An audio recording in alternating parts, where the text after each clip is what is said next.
Bonjour à tous et bienvenue sur La Retraite à 40 ans, le podcast pour prendre sa vie en main. Chaque dimanche, retrouvez une personne comme vous qui échange sans fil sur ses origines, ses ambitions, ses aspirations, sa relation à l'argent.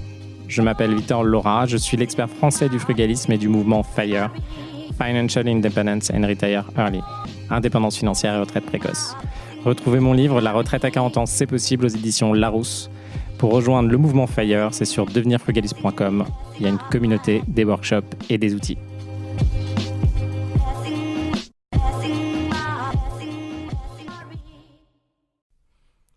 Bonjour à tous et bienvenue dans un nouvel épisode de La Retraite à 40 ans. Aujourd'hui, j'ai le plaisir de recevoir Chantal. Salut Chantal. Bonjour.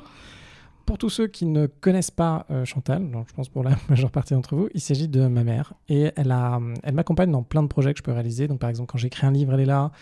Quand encore aujourd'hui, j'ai des gros contrats à gérer, elle peut être là. Aussi sur toute une partie plus spirituelle. Et d'ailleurs, c'est pour ça que je l'ai invitée aujourd'hui pour échanger sur un livre qu'il a bien marqué récemment. Et je pense que ça peut vous intéresser. Il s'appelle La cartographie de la conscience de David R. Hawkins. Et c'est ce dont nous allons parler aujourd'hui. Chantal, peut-être que tu peux t'introduire rapidement et de façon assez légère à ceux qui nous écoutent. Alors, dis-nous tout.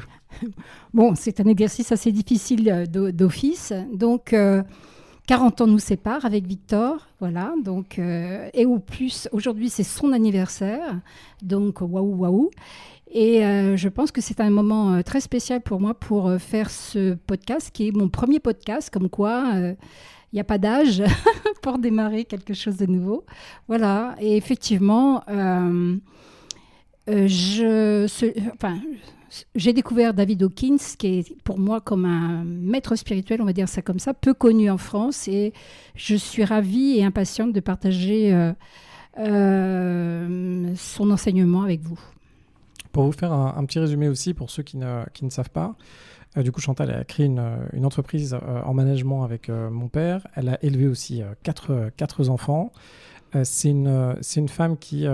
c'est ça qui me faisait assez réfléchir aussi par rapport au retour que j'ai eu sur LinkedIn en faisant des posts, en parlant, par exemple, de ce que je pouvais dire à ma copine sur comment elle pouvait réussir dans sa vie certaines choses, sachant qu'elle m'avait demandé des choses. Et parce que chez nous, en gros, on a quand même eu toute une enfance très féminine. En gros, mes parents sont séparés et moi, j'ai vécu avec ma mère et mes sœurs, où il y avait quand même beaucoup d'attention sur le travail, sur le développement aussi, non seulement, on va dire, technique, mais aussi une ouverture assez spirituelle depuis le début, où il y a eu cette ouverture sur qu'est-ce que la spiritualité, comment on peut aborder ces choses-là, comment on peut chaque jour finalement comprendre quelles sont nos problématiques internes et évoluer. Ce qui est pas mal, c'est que ce livre, du coup, donc, m'a été largement conseillé par toi. Alors, est-ce que tu peux me dire pourquoi ce livre-là, il t'a marqué, pourquoi il te marque, en fait, ce livre? En fait, ce livre aborde une question un domaine qui est peu visité au niveau du développement personnel. En fait, il va parler du non-linéaire, il va parler de l'invisible. En fait, dans l'invisible, c'est tout ce qui concerne les sentiments, les émotions, tout ce qui est d'ordre, les sensations, le ressenti, les perceptions un peu extrasensorielles. Ce qui est à la base, finalement, des comportements individuels et en particulier des relations, qu'elles soient amicales, couple ou parents-enfants. Donc ça touche la vie en général, le monde professionnel aussi, et ça explique aussi pourquoi on s'accommode mal au niveau compagnon de vie ou bien collaborateur en entreprise. Pourquoi ça rate, alors qu'au début, il peut y avoir l'illusion d'une rencontre, qu'on a découvert la pépite, etc. etc. Tout fonctionne autour d'une échelle de conscience. C'est comme ça qu'il a vulgarisé son approche. Voilà. Pour que ça parle à tout le monde, non seulement il l'a fait en mots, mais il l'a aussi fait en chiffres. Et pour ceux qui nous écoutent, c'est une échelle de conscience donc, qui a plusieurs niveaux. Au niveau le plus bas, on va retrouver, donc à chaque fois, comme catégorie, on va avoir la vision de Dieu, la vision de la vie, le niveau, la vibration, l'émotion, le sentiment et le processus. L'émotion la plus basse, ça va être l'humiliation. Après, on va passer au blâme, au désespoir, quand on remonte au regret, à l'anxiété, pour arriver progressivement donc à un niveau moyen qui est l'affirmation, puis la confiance, l'optimisme, le pardon. On va arriver vers le bonheur, vers vers tout ce qui est plus élevé. En termes de vibrations, on est sur des vibrations de 20 et on arrive sur des vibrations de 700 à 1000. Et en termes de niveau, le niveau le plus bas, c'est la honte, du coup, qui va avec l'humiliation. Et puis, on va monter au fur et à mesure avec la colère qui est dans les 150. On va arriver au courage qui est dans les 200 avec l'affirmation pour arriver jusqu'à, effectivement, ce que je disais tout à l'heure, l'éveil. Donc là, sa structure globale pour simplifier, en fait, sa façon de penser, ce qui nous explique, c'est qu'on a tous, ou chaque chose d'ailleurs, que ce soit nous-mêmes, nos intentions ou même nos créations, ont une vibration. Et que cette vibration, plus elle est haute, plus elle va apporter du bonheur et de l'amour, et en fait tout son discours autour de l'amour à ceux qui nous entourent, plus elle est basse, plus on est plutôt dans une phase de... alors pas de destruction, ça dépend où on en est, mais on vibre d'un point de vue bas. Comment tu vois cette échelle de la conscience? Comment tu l'expliquerais? Alors ce qui est intéressant sur cette échelle dont Victor vient de vous parler, c'est qu'elle est répartie en 17 niveaux, donc avec...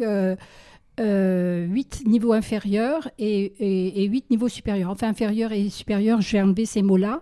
Mais en fait, il y a il y a un champ d'énergie, un champ de conscience centrale qui s'appelle courage, qui est à 200 et qui va séparer finalement les énergies, enfin les émotions du bas des émotions du haut.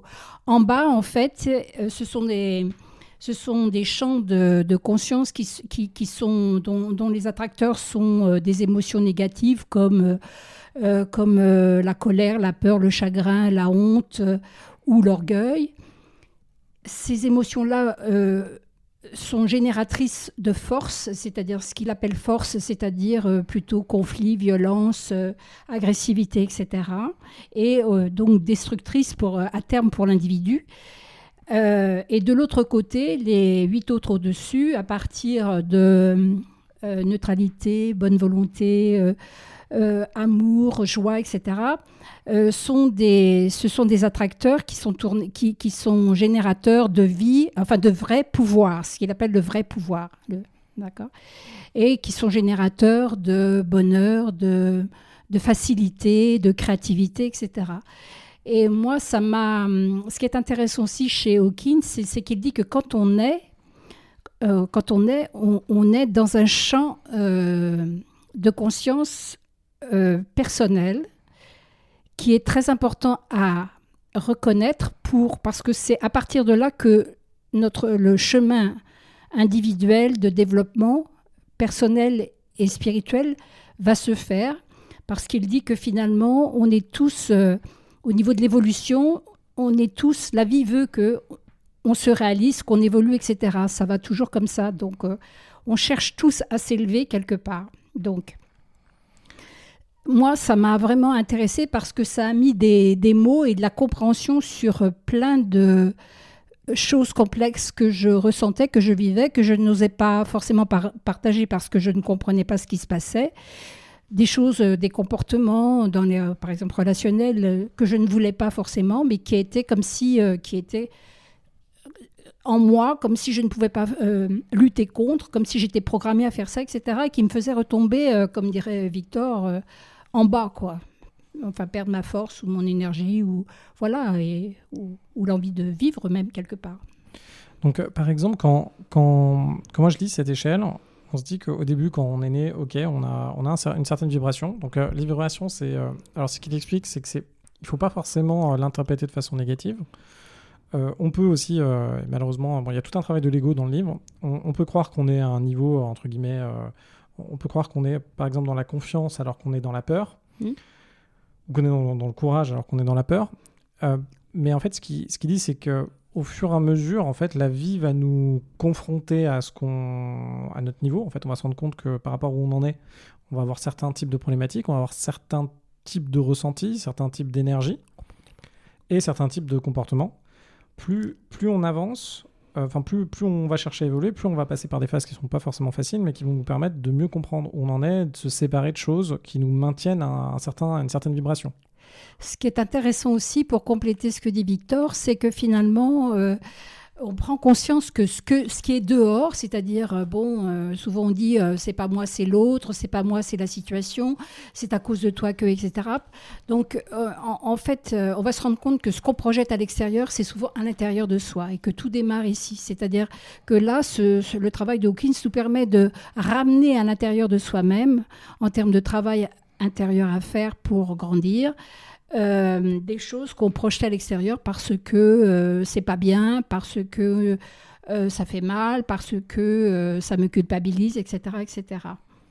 Concrètement, comment on fait alors? Concrètement, je suis dans ma vie, je réalise, moi je peux parler de cas personnels. Il y a certains moments où effectivement je peux être soit dans la colère, il y a des moments où j'ai pu être dans l'orgueil, il y a des moments, alors après il faut bien comprendre quels sont tous ces niveaux et toutes ces émotions.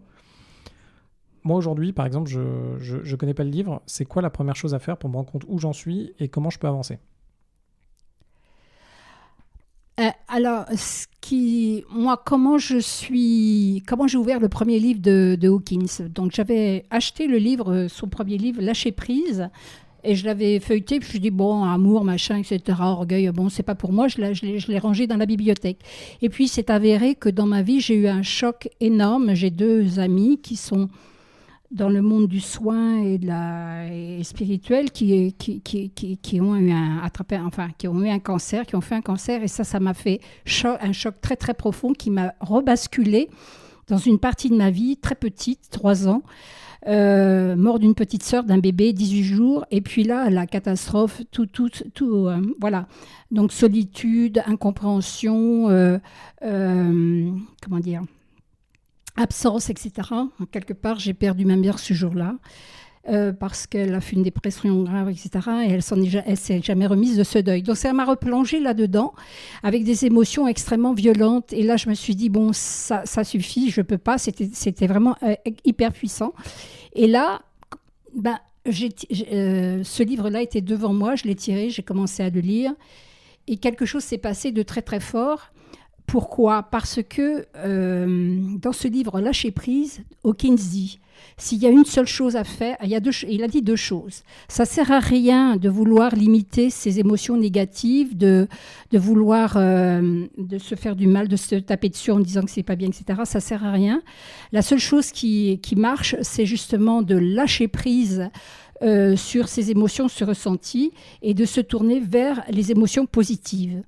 Donc, c'est quelqu'un qui fait une démarche spirituelle, mais sans religion, sans technique spécifique, etc. Il dit, tout ça, ça ne sert à rien. Et ça m'a parlé parce que toutes les années précédentes, et y compris la création de la société avec le père de Victor, on a développé beaucoup de techniques, beaucoup de questionnaires, beaucoup de techniques au niveau du développement personnel. Il a dit, bon, vous laissez tout ça. La seule chose, c'est le lâcher-prise. C'est-à-dire que quand vous ressentez quelque chose de violent, de violent, une émotion comme la colère ou la jalousie ou la tristesse ou le chagrin ou la honte ou la culpabilité, restez en contact avec cette émotion. Reconnaissez-la, acceptez-la et lâchez prise. Et donc, je me suis branchée sur lâcher prise et j'ai commencé à souffler, à respirer, à lâcher. Et petit à petit, il y a comme un allègement qui s'est passé, un soulagement qui s'est passé, une sorte de paix intérieure qui s'est mise en moi, etc. Donc, j'ai vu que ça marchait vraiment, que c'était vraiment presque miraculeux, quelque part. Et voilà. Et ça m'a ramené la paix en moi, etc. Et donc, j'ai continué à lire ce livre, ce qui m'a donné envie d'acheter le livre dont Victor vous parle et de commencer à approfondir tout cet enseignement. Voilà. Parce que indirectement, tu vois, moi, si je t'écoute de l'extérieur, tu vois, par exemple, le lâcher-prise, ça a déjà été quelque chose que vous avez longtemps enseigné aux personnes. Vous l'avez longtemps fait, même dans les outils, parce que du coup, je vois bien quels sont les outils que vous utilisiez. Et que, vous aviez déjà ça. Sauf qu'à ce moment-là, c'est peut-être la façon dont tu l'as relu ou la façon dont tu l'as interprété. Parce que moi, tu vois, concrètement, ça, c'est quelque chose que ça fait longtemps que vous le pratiquez. Alors, oui, c'est une remarque intéressante. Il faut dire qu'effectivement, on va parler de l'enseignement. Par exemple, il y avait le mot présence qui revenait. Présence. Mais bon, ça dépend de d'où tu parles. Le lâcher-prise dont je parle, c'est un lâcher-prise au plan du du ressenti, de l'émotion. Hawkins dit que une émotion, un ressenti, contient un certain nombre de pensées associées, c'est-à-dire et donc à partir du moment où tu lâches au niveau du ressenti, tu lâches au niveau du mental, au niveau de toutes ces pensées-là, de toutes ces croyances-là qui disparaissent en même temps. Et ce qui manquait dans le travail qui a été fait, je ne peux pas nommer l'entreprise, hein, si non, pas forcément. Bon, donc avant, en fait, on n'a jamais vraiment fait du lâcher-prise. Ou si le lâcher-prise a été abordé, c'était sous forme mentale, intellectuelle, mentale. Mais alors que pour qu'il y ait un vrai lâcher-prise, il faut qu'il y ait une ouverture sur le cœur, et sans doute aussi parce qu'on n'avait pas, au niveau champ de conscience, on n'avait pas passé le champ de conscience qui s'appelle courage, qui vibre à 200, et qui est le champ de la vérité, de l'authenticité et du courage à affronter sa vérité intérieure.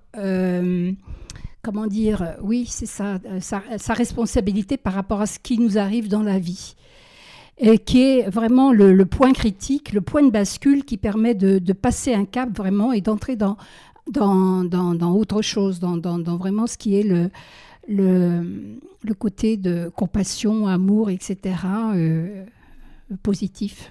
C'est l'ouverture aux émotions positives, en fait. Donc, en gros, le gros changement dont tu parles, c'est...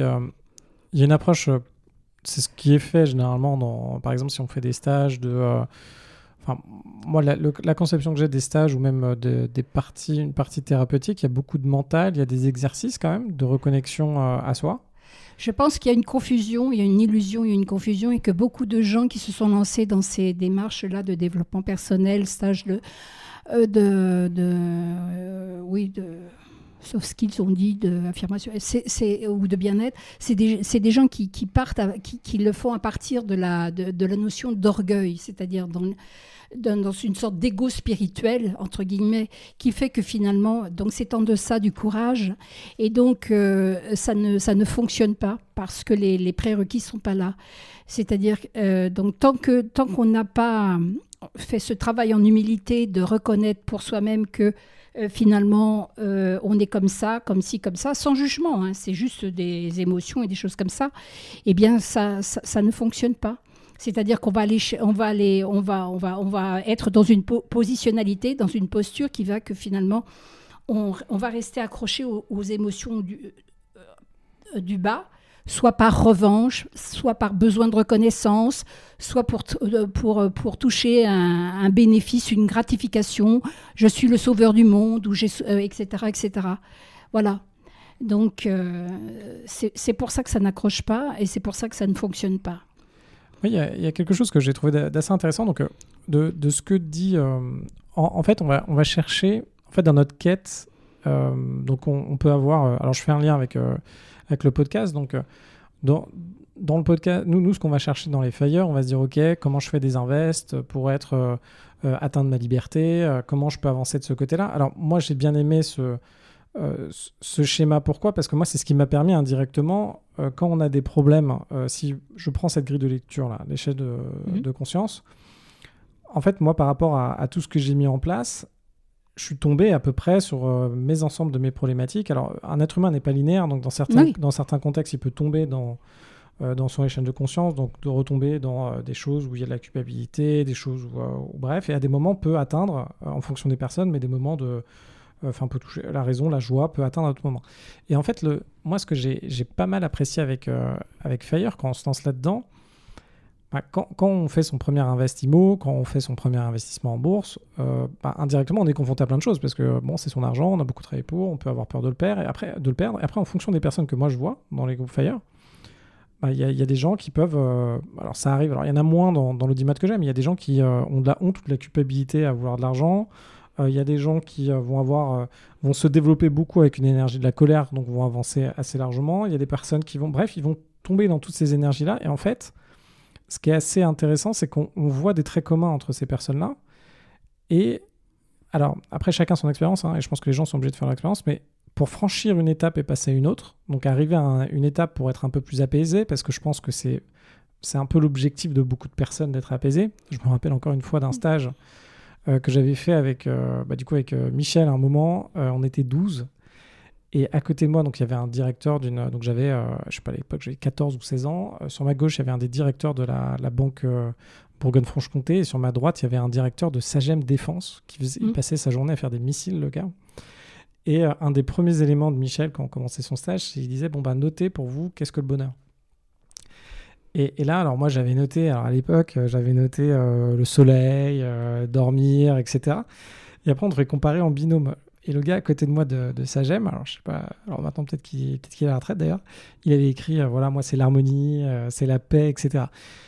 Moi à l'époque, je comprenais pas, tu vois, j'étais là, l'harmonie, la paix, c'est des mots qui me parlent pas. Aujourd'hui, ça me parle beaucoup plus, tu vois, quand tu me dis, ok, si tu arrives à te réveiller le matin, que tu es en harmonie avec les personnes qui t'entourent, que tu es en paix avec toi-même, je comprends beaucoup plus. Donc en fait, par rapport, si je reprends aussi un peu cette grille de lecture, par rapport à son âge, ce qu'on veut faire, l'énergie qu'on a, ce qu'on a vécu de la vie, on fait comme on peut, mais au fur et à mesure, j'ai l'impression qu'on va tous vers cette quête de un peu se dire, ok, c'est comment je fais, tu vois, cette quête de sens. Alors, ça peut être la crise de la trentaine, la crise de la quarantaine, mais comment je veux me sentir ? Enfin, je sais pas ce que tu en penses. En fait, il y a un chemin d'évolution qui se fait, et ce chemin d'évolution, il est incontournable. C'est pour tout le monde, c'est pour toute l'humanité. Hein, à chacun son rythme et à chacun d'où il part. Hein. Il va grandir à partir de là où il est. Il n'y a pas de notion de valeur là-dedans. Mais il y a un chemin qui nous amène, on va d'abord traiter l'avoir, ensuite le faire et après l'être. Et on suit tous cette progression-là quelque part. Donc c'est normal qu'à un moment donné, quand l'avoir s'est fait, on a les choses qu'on voulait, maison, machin, etc., que finalement on est passé au niveau du faire, compétence, oui je maîtrise machin, qu'on accède à l'être. Maintenant, moi, un directeur Sagem qui parle d'harmonie, je ne sais pas, et tout ça, comme ça, tout en étant à Sagem et faire des choses de la guerre. Moi, je pense qu'ils faisaient des missiles, ouais. Des missiles, ça va pas. Des missiles ou des oui, il y a quelque radars, chose, il y a quelque chose de paradoxal là-dedans. Tu vois ? Donc, à mon avis, c'est pour moi, quand il s'exprime comme ça, cette personne, elle n'est pas dedans. Elle est dans une sorte d'illusion projetée ailleurs, mais elle n'a pas fait le travail pour, justement, elle n'est pas vraiment alignée pour accéder à l'harmonie dont elle rêve. Et puis, c'est sûrement pas à travers des outils, enfin, des matériels de guerre qu'elle va y arriver, puisque quand ce type de matériel-là, il fait partie des énergies du bas, c'est-à-dire de ce que David Hawkins appelle la force, c'est-à-dire toutes ces émotions et ces choses qui rendent faible l'individu, qui ne sont pas bonnes pour la vie. Oui, mais tu vois, ce qui est assez intéressant, c'est qu'il revient du coup sur deux éléments. Donc, je vais reprendre un peu ce que tu avais dit tout à l'heure sur les personnes qui sont autour de toi et qui ont eu des cancers. Ouais.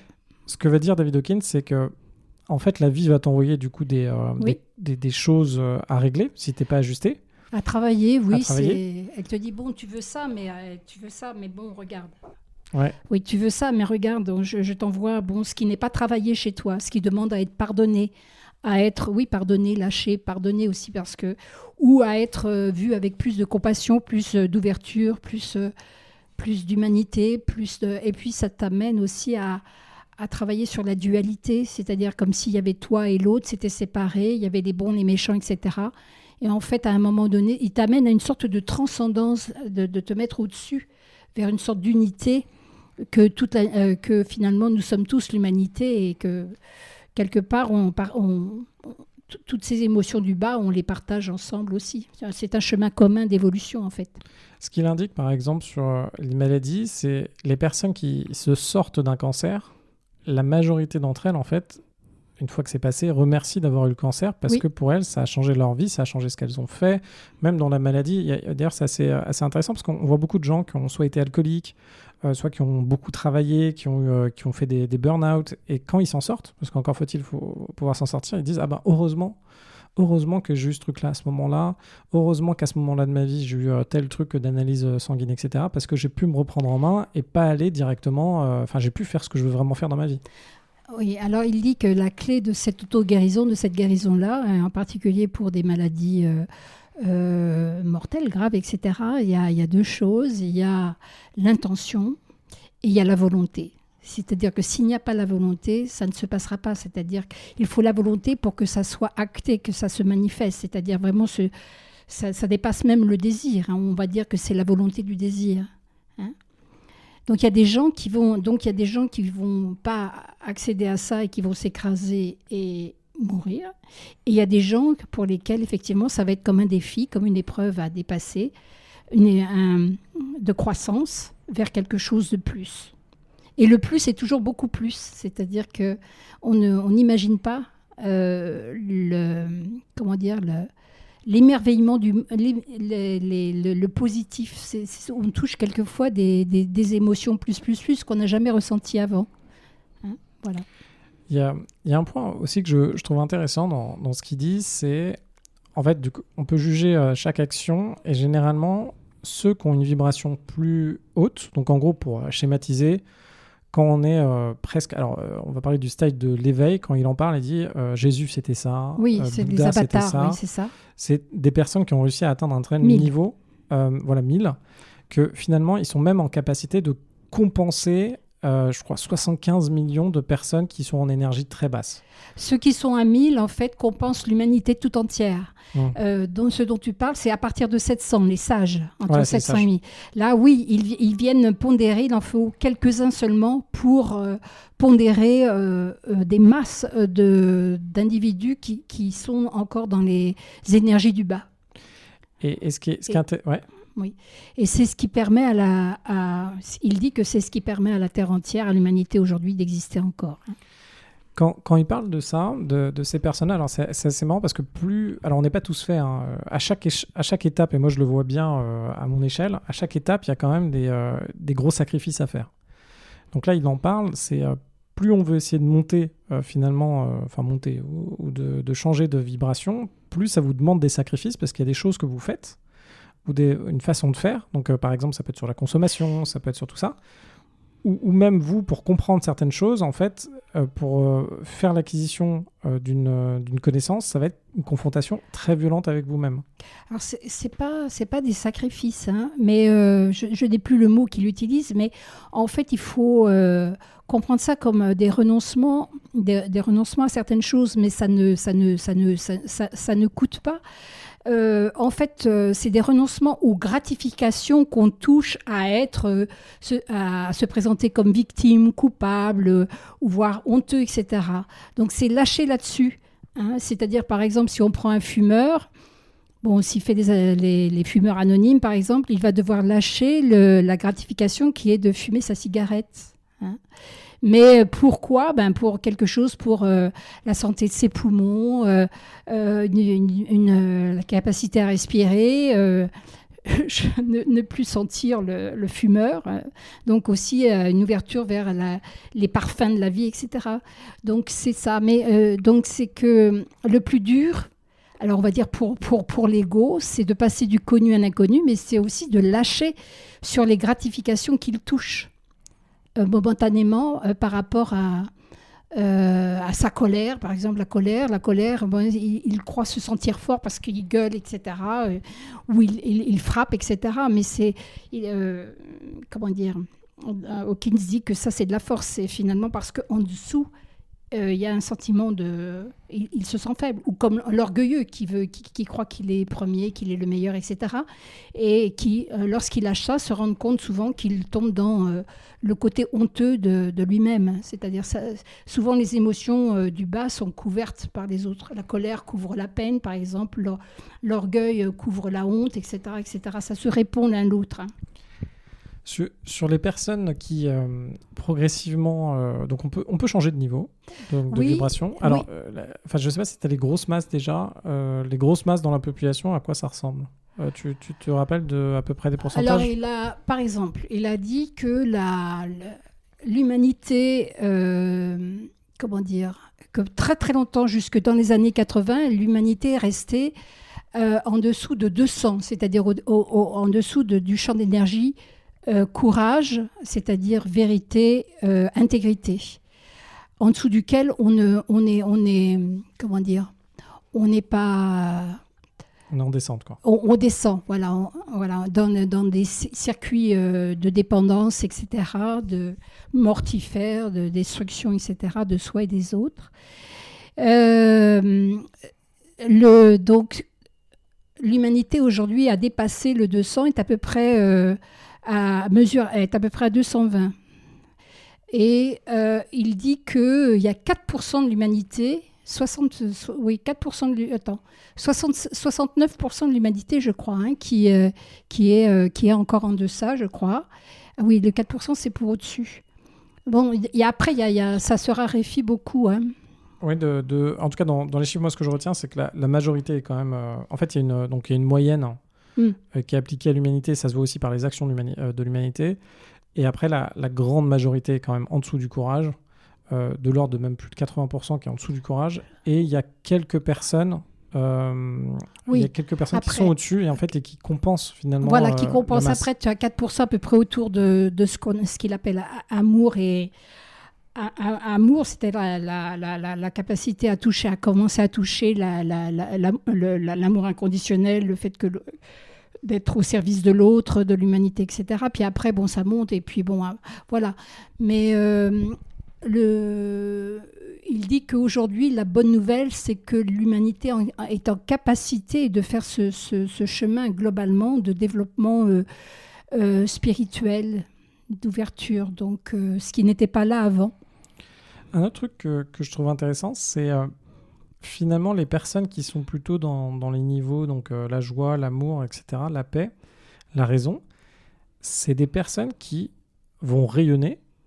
Du coup, elles vont progressivement, d'ailleurs c'est ce qu'il va dire, c'est que la plupart de ces personnes, à un moment, il y a un grand nombre finalement, elles sont juste là, elles rayonnent, et les personnes viennent les voir juste pour les saluer.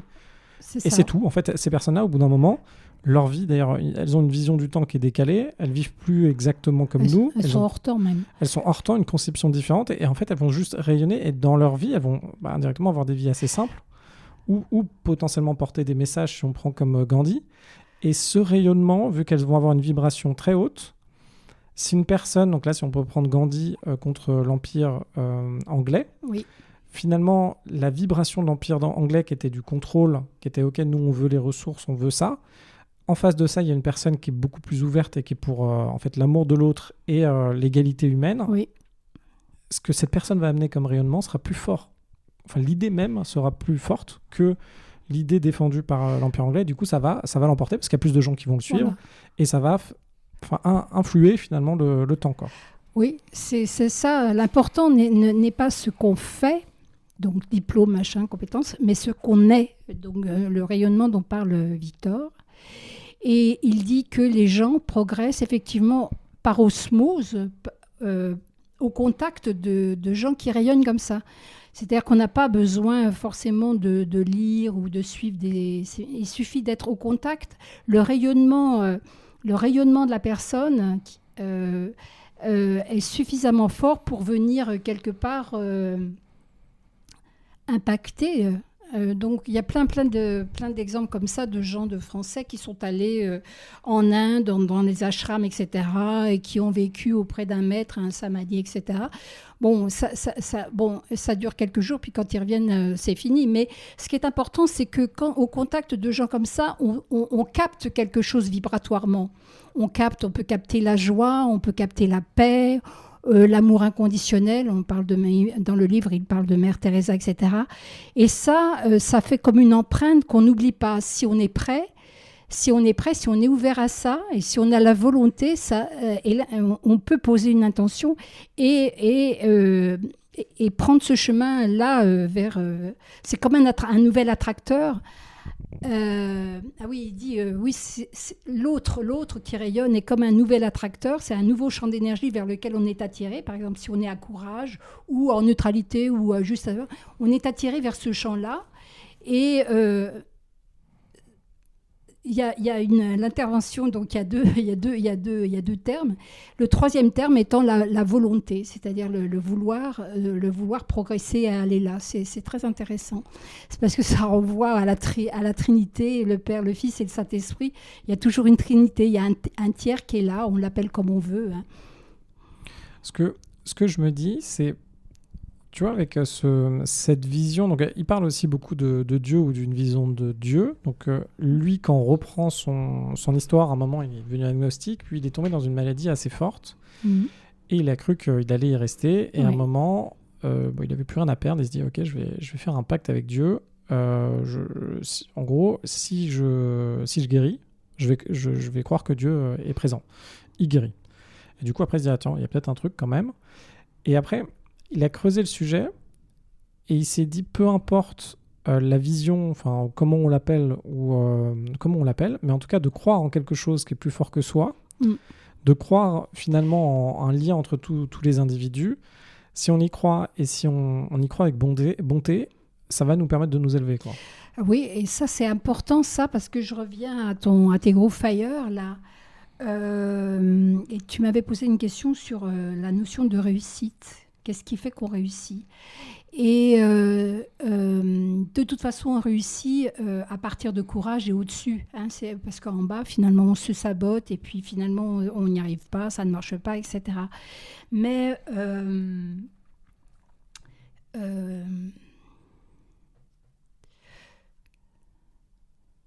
oui, je voulais dire que on réussit. Un des critères de réussite, c'est aussi par rapport aux exemples que tu donnais tout à l'heure, c'est que le projet qu'on a, il dépasse sa petite personne. C'est pas, tu réussis, si c'est seulement pour des gains personnels, etc., ça va pas marcher. Tu vois, il y a comme une notion d'être au service c'est-à-dire de transmettre, de partager, etc. C'est-à-dire que, quelque part, ton projet doit être porteur d'une transcendance, hein, quelle qu'elle soit. Tu vois, je sais pas moi, comme ces acteurs qui créent des fondations pour les enfants cancéreux, les choses comme ça, etc. Il y a une transcendance qui est là, qui leur permet dans lesquelles ils mettent leur propre réussite, tu vois. Donc c'est pour tout le monde la réussite. Ça c'est très très important comme notion. Alors je sais pas si tu as bien saisi ça, parce que moi j'ai un enjeu là-dessus. En fait, à un moment, il commence à parler des champs attracteurs. Oui. Et en gros, ce qu'il explique, c'est nous, on a, alors surtout pour toutes les personnes qui écoutent ce podcast, donc la plupart, c'est ingénieurs, c'est école de commerce, c'est des personnes qui ont fait des choses très très logiques. Et nous, notre façon de voir les choses, c'est A fait B et B fait C. Alors que lui, ce qu'il explique, moi, dans ma compréhension, c'est que finalement, alors, on va aller un peu pour tous ceux qui ont regardé rapidement ou en détail la physique quantique. Il y a le fait qu'à un moment, on pensait que la lumière, c'était une longueur d'onde, mais en fait, on se rend compte que c'est pas qu'une longueur d'onde. Et lorsqu'on fait une mesure en fonction de si on a quelqu'un qui observe ou pas, on peut se rendre compte que c'est non seulement une onde, et c'est en plus une particule. Donc on a les deux en même temps, ce qui normalement n'est pas possible. Et du coup, après, on va explorer ce champ de la physique quantique, etc. Il y a si vous n'avez pas regardé, il y a pas mal de vidéos sur YouTube qui parlent de ça. Et en fait, lui, le lien avec ça, c'est de dire que finalement, tout existe à un endroit. Oui. On ne comprend pas trop dans quel ordre ça existe, mais en tout cas, ça existe. Oui. Et finalement, derrière, la logique A qui fait B qui fait C, c'est qu'une interprétation qui est faite par... Alors, je pense... Par le mental, par l'ego, oui. Par le mental, oui. Par l'ego. Alors, ça ne remet pas en cause ce qu'on voit aujourd'hui. Et en gros, il va dire que lui, il voit donc ce qui s'appelle les attracteurs. Et en fait, les champs attracteurs, c'est ce qui permet, de ce que j'ai compris, de relier ces événements et d'en refaire une logique. Ou je ne sais pas, toi, comment tu l'as vu. Moi, c'est peut-être le point que j'ai pas forcément le mieux compris du livre, tu vois. Et en gros, ce qui est intéressant, c'est de regarder ces attracteurs et de réussir à se créer ses propres attracteurs. Donc, chaque champ de conscience contient des attracteurs. Donc, on dirait que les attracteurs, si tu veux, c'est ce que tu as dit tout à l'heure, c'est les lignes là, tu vois. Chaque ligne, ce serait des attracteurs. Courage, par exemple, l'attracteur, tu peux lire la ligne. Mmh. Hein, et donc, ce qui est intéressant, c'est que il y a le monde qu'on connaît, qu'on expérimente, c'est le monde de la matière, hein, de physique. C'est un monde qui est linéaire, cause-effet, d'accord ? Et c'est le monde newtonien. Voilà, mais lui dit qu'on fait que l'expérience de l'expérience, hein. C'est-à-dire qu'on ne constate que ce qui est là. Mais ce monde-là est inclus dans un monde invisible, non linéaire, de synchronicité, créativité, etc. Voilà, qui est au-dessus et qui est à l'origine du monde manifesté. Il n'y a pas de rupture entre les deux mondes, hein. Les deux mondes, c'est peut-être là la physique quantique, tout est relié. Il dit aussi que finalement, que quand qu'on a tous accès, et Jung l'avait déjà dit en mettant en place la notion d'inconscient collectif, toute la mémoire de l'humanité est disponible. Hein. Certains vont parler de mémoire akashique, champ morphogénique de Sheldrake, etc., etc. Sauf que c'est comme un soleil qui est voilé par les nuages. C'est-à-dire que plus tu te dégages des énergies basses, des énergies des émotions négatives, plus tu libères, plus tu éloignes les nuages et plus tu vois le soleil. C'est-à-dire que tout est là déjà. Tout est déjà là. Alors, ce qui est assez marrant, c'est qu'à l'époque, quand il a écrit ça, parce qu'en ce moment, tu vois, il y a pas mal... Elon Musk dit à plein de moments qu'on est peut-être dans une simulation, etc. Et c'est assez marrant. Donc, en fait, on est tous des êtres simulés, etc. Et ce qui est assez marrant, c'est que David Hawkins, quand il présente un peu tu vois, la vision, comme quoi il y a un conscient collectif, il donne des exemples d'ordinateurs. Il dit juste, bon, bah écoutez, il y a une base de données, elle est collective, on peut tous s'y connecter, mais c'est un peu compliqué de s'y connecter, et on peut tous aller là-dedans. Donc c'est assez marrant, parce qu'en fait, ce que dit Musk, c'est que, indirectement, si demain on ferait une simulation collective, il y aurait grosso modo à peu près la même structure, quoi, tu vois. Il y a un autre truc, c'est... Oui, ce que je voulais dire quand même par rapport à l'échelle de la cartographie de la conscience, c'est qu'il y a 2 points critiques. J'en ai parlé tout à l'heure. Il y a le point critique du courage à 200, et il y en a, parce que tu l'as évoqué tout à l'heure, et il y en a un autre. Donc il y a comme un saut quantique à faire, hein. On passe vraiment d'un état à un autre, et il y en a un autre au niveau de la raison. La raison, elle score à 400 jusqu'à 499. C'est le champ des génies, Einstein, etc., etc. Sauf que donc c'est le champ de la compréhension, etc., des mathématiques, etc. Sauf que ça, quand tu es là-dedans et identifié à ça, tu ne peux pas souvent aller plus haut. Tu butes à 499 parce qu'il y a un saut qui est là, 499 à 500, et donc je rappelle que c'est une échelle logarithmique, donc c'est pas un point, c'est puissance, voilà. Et donc là, et c'est l'ouverture du cœur, c'est l'amour, c'est l'ouverture à l'humanité, à l'autre, etc., à la compassion, tout ça. Et donc, il y a beaucoup de gens dont tu parles, ingénieurs, tout ça, qui ont beaucoup travaillé, beaucoup investi le cerveau gauche, le mental, etc., mais pour lesquels ça va être le pire ennemi, parce que là, l'ego touche de grosses gratifications sociales, budgétaires, économiques, etc., etc. Donc, c'est souvent pour des gens qui ont performé là, c'est souvent très, très dur à lâcher ça, tu vois. En plus, tu vois, moi, je reprends les exemples. Je crois qu'il parle de Napoléon à un moment. En fait, on peut aller être dans une démarche, même toucher des vibrations très élevées, donc de la raison, de l'amour, même de la joie, voire de la paix. Mais à un moment dans la vie, on peut rechuter. Oui. Donc, par exemple, alors je ne sais plus ce qu'il disait sur Napoléon, mais à un moment, Napoléon s'est relancé dans une guerre, mais par orgueil. En fait, il a retouché l'orgueil, donc il est retombé en énergie d'orgueil, et il s'est trouvé donc en orgueil, c'est 175, et il s'est retrouvé en face de personnes qui, eux, vibraient plutôt sur du 200, quoi, qui avaient du courage. Et en fait, du coup, encore une fois, différentiel d'énergie. Lui, au lieu d'être beaucoup plus élevé avec une acceptation, faire quelque chose pour le bien en fait, de tout le monde, il s'est retrouvé très bas, et il a rechuté. Oui. Et après, il a perdu parce qu'il s'est retrouvé face à des personnes qui étaient plus... Il a connu la honte et l'humiliation, l'exil. Enfin bon, il l'a retouché tout en bas, parce que des choses non travaillées et que tout son projet était un projet de grandiosité personnelle, d'orgueil. Et bon, oui, ce qui l'a fait chuter, il le dit, ok, si je crois me souvenir, c'est à partir du moment où il s'est couronné lui-même. Oui, c'est ça. Oui. C'est pas le pape qui l'a couronné. Oui, c'est couronné lui-même, c'est-à-dire c'est un refus. Oui, c'est comme pour tous les gens qui pensent qu'ils vont s'en sortir tout seuls, etc., etc. C'est de l'orgueil, c'est un manque de lâcher prise et d'humilité quelque part, de croire qu'on est le maître du monde, etc. Ben non, voilà. Il y a un autre passage qui m'a beaucoup marqué, c'est un moment, donc il était médecin psychiatre, je crois, oui, à New York, et là il avait une patiente qui avait beaucoup de phobies. Et plus le temps passait, plus elle avait de phobies, donc elle ne pouvait même plus sortir de chez elle. Oui, elle se rétrécissait jusqu'à ne plus pouvoir sortir de chez elle. Donc au début, elle venait dans son cabinet, mais elle ne voulait pas lui serrer la main parce qu'il y avait d'autres patients. Elle ne voulait pas s'asseoir, enfin, j'ai du mal à s'asseoir sur les chaises parce qu'il y avait des patients avant elle, etc. Puis à un moment, elle finissait par l'appeler par téléphone en lui disant, écoutez, en fait, je ne peux pas venir vous voir parce que je risque de tomber malade.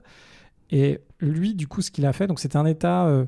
d'obsession, etc. Lui, il avait fini par lui prescrire des médicaments. Donc, d'ailleurs, c'est ce qu'il dit à certains moments, c'est quand on est dans les états très bas, il y a quand même des médicaments qui marchent très bien pour ces états-là, qui permettent d'éviter que des personnes passent à l'acte ou que des personnes soient vraiment dépressives ou dans des situations compliquées.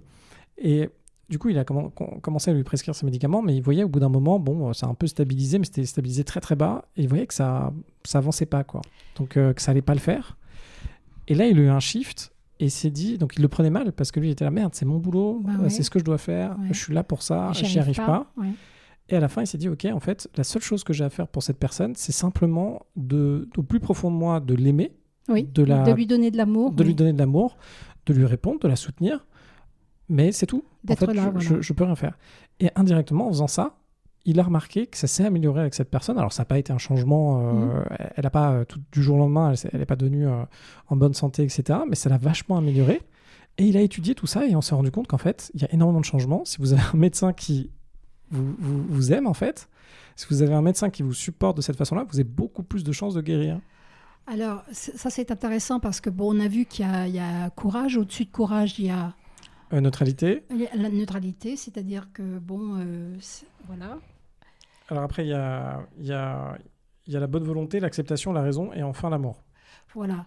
Donc, ce qui est intéressant, c'est que j'ai parlé du deuxième point critique qui est passé de raison à amour. Donc là, l'amour, quand on est à 500, on commence à s'ouvrir à l'amour de l'autre, etc. C'est encore conditionnel, on a encore ses préférés, ces choses comme ça, etc. Mais c'est un il faut penser que cette grille-là, cette échelle-là, c'est un processus. C'est un processus. Mais à 540, on connecte finalement ce qu'on appelle vraiment l'amour inconditionnel en tant que tel. C'est l'amour inconditionnel. Et c'est l'amour inconditionnel, il faut savoir que c'est guérisseur. C'est l'amour du Christ, etc. Et on peut s'auto-guérir, effectivement, à partir soi-même, à partir du moment où on a de la compassion pour soi-même, on se pardonne, comme dirait l'autre, etc. On n'est plus en train de se juger, etc. Et c'est à ce niveau-là aussi que les gens se guérissent de leur cancer ou de leur maladie auto-immune, etc. Donc c'est ça qu'il a apporté à cette personne-là. Il y a eu comme un lâcher-prise chez lui et un abandon aussi à plus haut, à transcendance. Bon, on l'appelle... Hawkins est hors religion. Il est dans une dimension spirituelle... je ne sais pas comment dire d'ailleurs, mais bon, juste qui parle... je dirais presque biologique, parce qu'on porte en soi, on porte tous en nous cette capacité d'évoluer. Donc voilà, et on porte en nous cette dimension spirituelle. Il y a eu comme un rapt par les religions du pouvoir, de la spiritualité, et d'où l'ego spirituel qui enferme certains dans des croyances soit catholiques, soit juives, soit musulmane, mais en fait, c'est le même Dieu, entre guillemets, pour tout le monde. Ce qui va en dire, c'est que, en fait, à chaque moment, on va avoir des tentations. Et Oui. par rapport au niveau où il y a des tentations. Donc, par exemple, quand on va être au niveau de l'amour, on va avoir des tentations sur la séduction, sur l'exploitation. Oui. Quand on va être sur la raison, on va avoir une tentation qui est de refus de dépasser la causalité. Donc, on va s'arrêter Oui. à la causalité, c'est Oui. ce que tu disais tout à l'heure. Oui. Du coup, ce qui va nous empêcher, nous, potentiellement, de passer au niveau d'après, ça va être de pas par exemple, la bonne volonté, ça va être le surengagement, la surimplication. Voilà. Et en fait, ça va être... Parce que, en fait, pourquoi on bloque sur un certain niveau c'est l'ego, c'est notre ego, c'est-à-dire ou le mental inférieur, si vous voulez, l'ego. Et il bloque par rapport au connu, parce que ça, c'est le monde du connu. Donc, l'ego aime le connu, pas l'inconnu, d'une part. Et deuxièmement, ce que j'ai dit tout à l'heure, les gratifications qu'on touche à chaque étage. Voilà, donc tant qu'on n'a pas, donc en fait, quand on est dans ces ressentis-là, dans ces émotions-là, il est important d'en prendre, de acter ça, c'est-à-dire d'accepter qu'on en est là et de laisser partir ces émotions, etc., sans se taper dessus, sans se minoriser, sans se culpabiliser, etc., sans en avoir honte. Voilà. Et ça passe, etc. Et quand ça devient fluide, etc., tout d'un coup, on se rend compte que ça s'ouvre et qu'on passe au-dessus. C'est-à-dire que d'abord, on fait la paix en soi par rapport à ces émotions-là. Et, et surtout, ça ouvre un champ de conscience en soi. C'est-à-dire qu'on se met à voir le monde différemment. On se met à comprendre autrement. On se met des choses s'ouvrent à l'intérieur de soi-même. Nos relations changent, professionnelles, privées. Tout d'un coup, on a accès à plus d'intelligence, plus de créativité, plus de bonheur, plus de joie de vivre, plus de, comme on dit, de réenchantement du monde. On parle de réenchantement du monde. Tout d'un coup, tout se met à vibrer, les couleurs, les trucs comme ça. Quelque chose de l'ordre de la joie se met en place et de plénitude aussi, de plénitude intérieure. Autre élément que... Alors, il y a plusieurs choses que j'ai trouvé assez... Alors, moi, j'ai pas fini encore. Il faut que je finisse ce livre. Il y a un moment, il parlait des animaux de compagnie. Oui. Et il y a un truc intéressant. Donc, moi, le premier, moi, j'adore les chiens. Et en fait, là, ce qu'il explique, c'est que les animaux de compagnie, généralement, vibrent au-dessus du courage. Donc, dans les 200-250, au-dessus de la majorité des personnes, finalement. Ce qui fait que c'est pour ça que l'être humain a tendance à plus faire confiance à son chien qu'à un être humain à côté de lui. Alors ça m'a fait... je sais pas toi, ce que tu en as pensé. Moi, ça m'a fait sourire, ce passage-là. Ben, je comprends pourquoi les animaux sont dans les familles, auprès des vieilles personnes ou des personnes seules, etc. Et pourquoi les médecins disent que quand vous avez un animal, vous prenez 10 ans de plus, c'est-à-dire que vous mourrez moins vite que quelqu'un d'autre. Oui, ils apportent effectivement... ils sont sans jugement, les animaux sont sans jugement. Donc ils apportent, ils sont tout amour en fait. Et donc voilà, donc ce sont des nourritures d'amour. Est-ce qu'il y a un point que tu aurais aimé qu'on aborde du coup sur ce livre, quelque chose qu'on n'a pas évoqué, qui pourrait être intéressant pour ceux qui nous écoutent? C'est plutôt toi, Victor, par rapport à ton groupe, là, à qui est adressé ton podcast. Il y a peut-être une question pratico-pratique ou je ne sais pas, moi, que tu aimerais poser. Je pense que par rapport à eux, on a bien évoqué ça. Moi, ce que je trouve intéressant, c'est généralement les personnes qui sont là, on est vraiment focalisé dans l'action. On essaie de trouver on est plutôt dans l'avoir. C'est-à-dire, alors, on est dans l'avoir, sachant qu'on sait que c'est pas ça notre objectif final, mais on a l'impression qu'on est bloqué parce que concrètement, on doit bosser. Concrètement, on doit bosser avec un taf qui correspond pas exactement à ce qu'on veut faire. On aimerait faire autre chose, soit avoir plus de temps libre, soit se consacrer sur autre chose.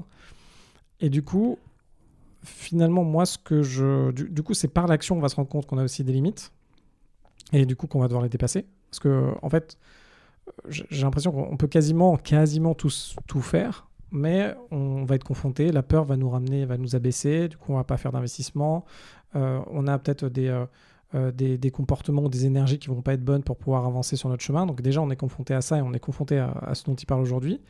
Et après il y a quand même la bascule, où moi je vois alors c'est une minorité quand même, hein, mais ceux qui y sont arrivés, donc là tu vois, encore une fois je discutais avec un Fire qui a vendu sa pharmacie qui est Fire maintenant. une fois qu'on est fire, bon, ok, lui, ça fait 1 an qu'il fait du tennis. Il aime bien ça, il passe du temps avec ses enfants. Il n'a pas envie de relancer un projet parce que c'était quand même beaucoup de pression, beaucoup de stress. Mais il se dit quand même, ok, qu'est-ce qui se passe maintenant, quoi? Qu'est-ce qui se passe? Où est-ce que j'en suis, etc. Donc il y a quand même cette quête un peu, je pense, spirituelle ou de l'après, une fois qu'on y arrive, quoi. Oui.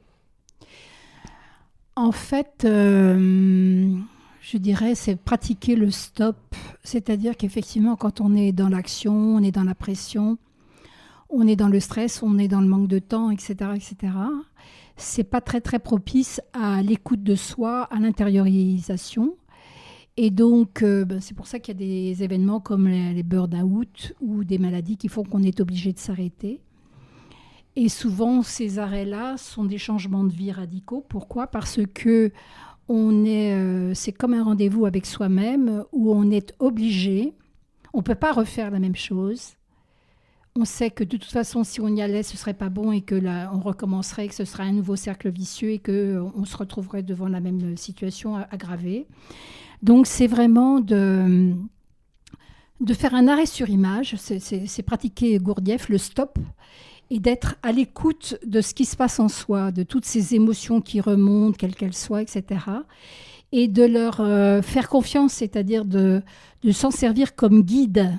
Moi, pourtant, j'ai traversé des souffrances et des moments extrêmement durs, mais je les remercie aujourd'hui parce que ça m'a permis d'aller vraiment vers des niveaux de profondeur en termes de connaissance de moi-même, de vérité, de face à face, etc. Et de toucher ce que j'appelle mon âme, enfin mon être-té. Et on parle beaucoup de raison d'être, de mission d'âme, etc. C'est seulement là qu'on le touche vraiment. C'est-à-dire que... Et c'est pas effectivement linéaire du tout.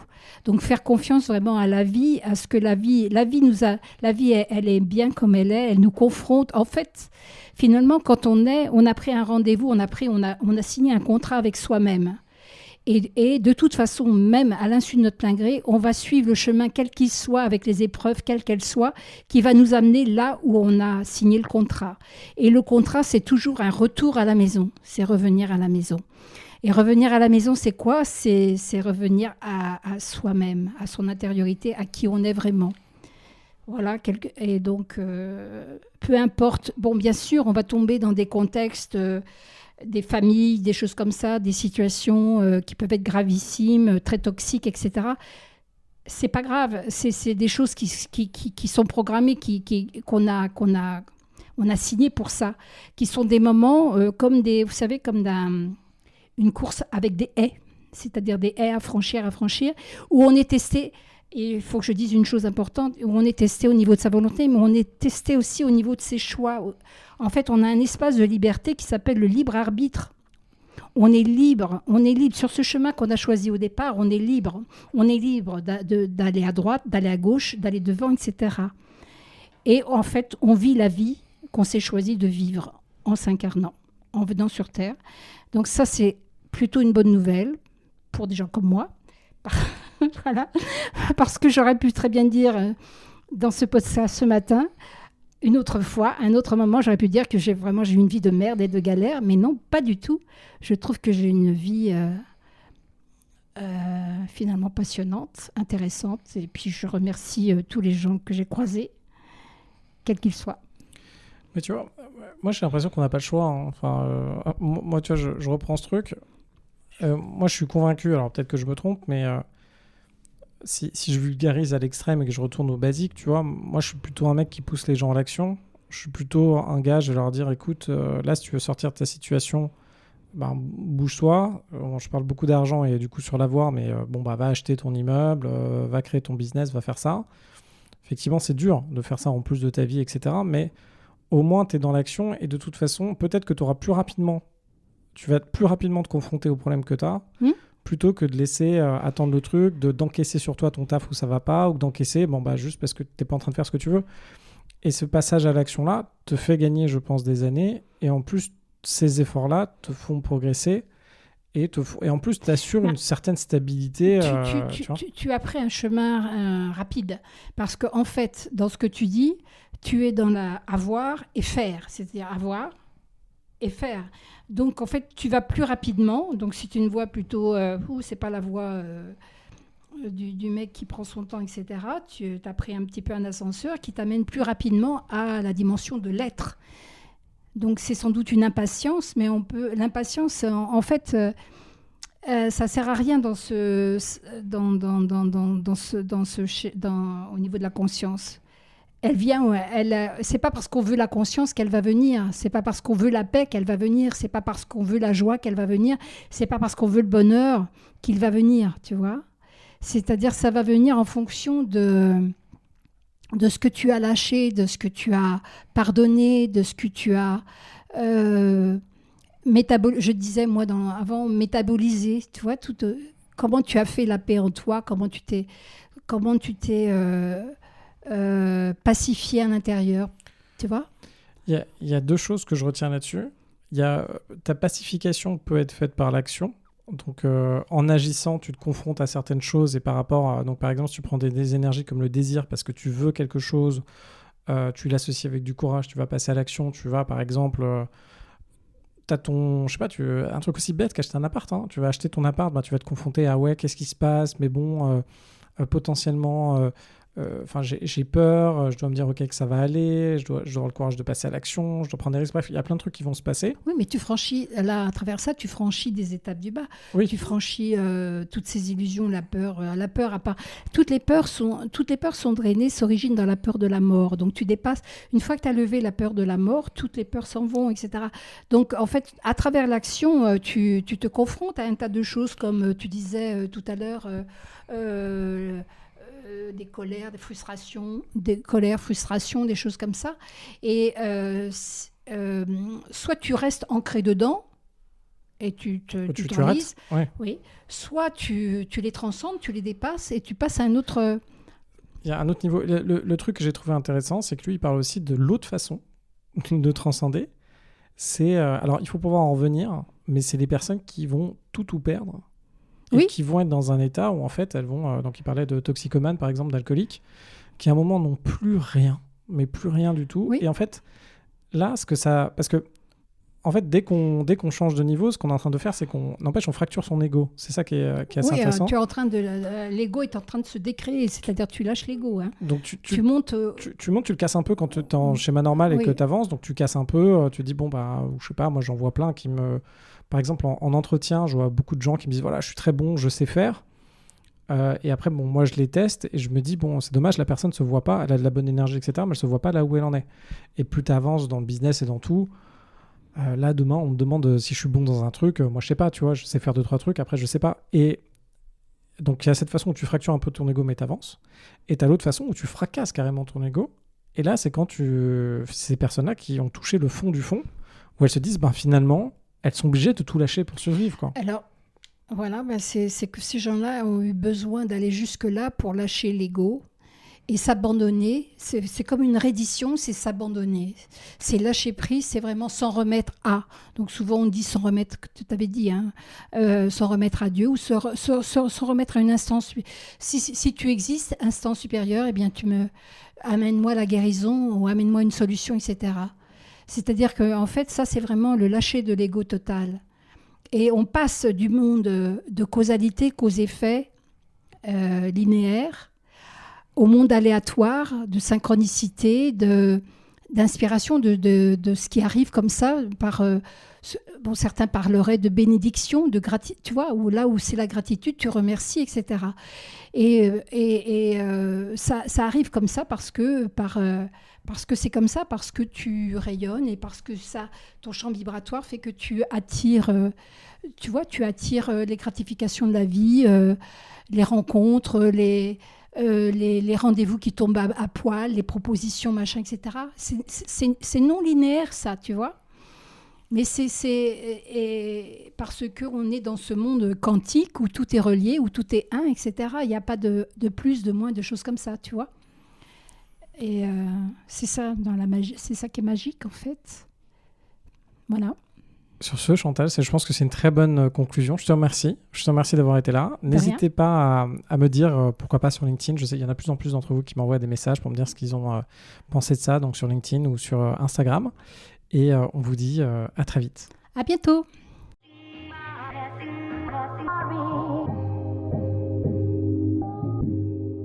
Vous venez d'écouter un épisode de La retraite à 40 ans.